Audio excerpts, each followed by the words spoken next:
Hey everyone, welcome back to Tales of Reality. Today's video is about the serial killer Dennis Rader, known as BTK Killer. Hit the subscribe button and let's get into it. Dennis Lynn Rader was born in Pittsburgh, Kansas on March 9, 1945, and grew up in Wichita.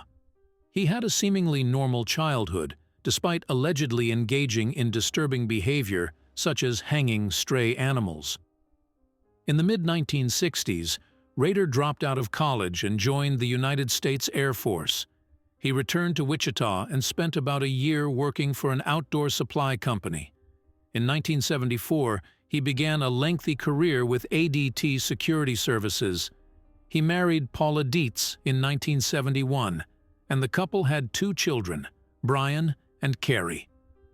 Brian has remained out of the public eye, but Carrie published a book in 2019 called A Serial Killer's Daughter, My Story of Hope, Love, and Overcoming, in which she discusses how she discovered her father's criminal activities and overcame the horror associated with them.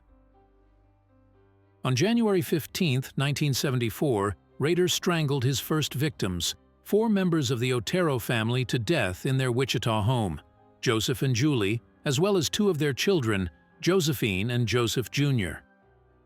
Rader's criminal pattern would include strangulation and souvenir taking. He also left sperm at the scene and later claimed that killing gave him sexual pleasure. Charlie, the Oteros' 15-year-old son, returned home later that day and discovered the bodies. As I walked through the back door, I noticed the kitchen was in disarray. Things were on the floor, it didn't look right, and I yelled out, "Is anybody home?" That's when I heard my sister cry out, "Charlie, come quick." I ran through the hallway down to the bedroom, and I found Carmen with my parents. My father was tied up. His eyes were bulging, his tongue was about bit off. My mother was on the bed. She didn't even look like my mother, and I looked at my dad, and I could smell the death and the fear in the room. I was telling the police the whole time, go to Josie and Joey's school and keep them from coming home. I do not want them to come home and find the house the way it is, with police everywhere. We were afraid of what they would see. We were at the police department for quite a while, and we kept asking them, did you get a hold of the little ones? And finally, they finally told us, you don't have to worry about that. They were killed also. On April 4th, he waited in Catherine Bright's apartment before stabbing and strangling her when she returned home. Rader also shot her brother, Kevin, twice, but he survived. Rader was later described by Kevin as an average-sized guy with a bushy mustache and psychotic eyes. Rader hid a letter in a public library book in October 1974 in which he admitted to killing the Oteros. The illegible note provided authorities with some insight into who they were dealing with, and a local newspaper began covering the story. "It's difficult to control myself," Rader wrote. "You probably refer to me as a psychotic with a sexual perversion hang-up." I actually think I'm maybe possessed with demons. I was dropped on my head when I was a kid. I've talked to some theological Christian people, and some of those people are really strong. They actually think, well, the Bible says that there's demons within you or can come into you. That's the only thing I can figure out. I have, something drove me to do this. The normal people just don't do this. You can't stop it. I can't stop it. It's just, it controls me. He threatened another attack, saying, "The code words for me will be bin them, torture them, kill them, BTK." The initials stuck, and the killer became known as various variations of the BTK Killer moniker. Rader's next known crimes were committed in 1977. He strangled Shirley Vian in March after locking her children in the bathroom. He strangled Nancy Fox in her home in December and then called the police to report the homicide. Shortly after, in January 1978, Rader sent a poem about the Vian murder to a local newspaper. Several weeks later, he sent a letter to a local television station claiming responsibility for the deaths of Vian, Fox, and another unidentified victim. being a father without informing his family about his crimes. Rader was reportedly a caring husband who was able to keep his secret, murderous life hidden. Rader earned a bachelor's degree in administration of justice from Wichita State University in 1979. Nonetheless, he continued to taunt authorities and appeared to be planning another attack. Rader waited in an elderly woman's home in April 1979, but left before she returned. He wrote her a letter informing her that BTK was there.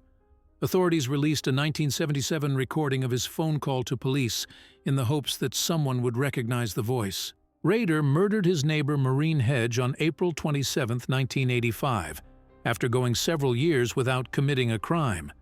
Her body was discovered on the side of the road several days later. He murdered Vicki Vagerly in her home the following year. On January 19, 1991, he killed his final known victim, Dolores Davis.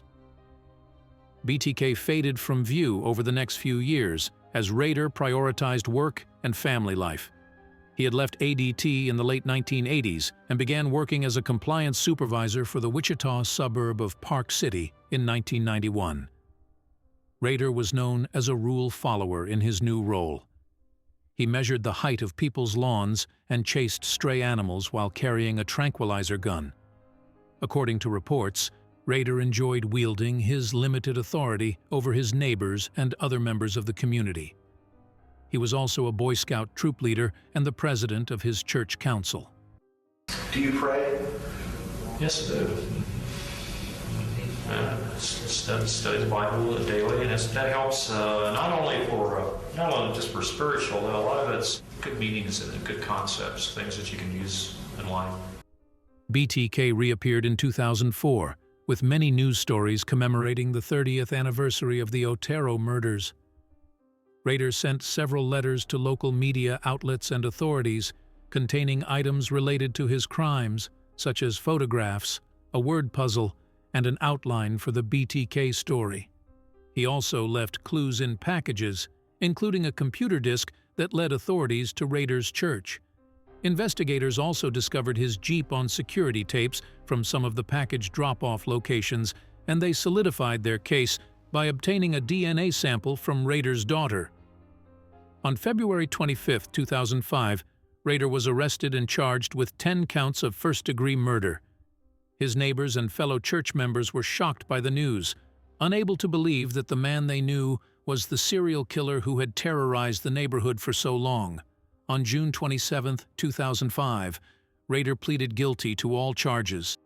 And a Judge Dennis L. Rader, guilty of murder in the first degree in count 1, a Class A felony, murder in the first degree in count 2, a Class A felony, murder in the first degree in count 3, a Class A felony, murder in the first degree in count 9, a Class A felony, and murder in the first degree in count 10, a Class A felony.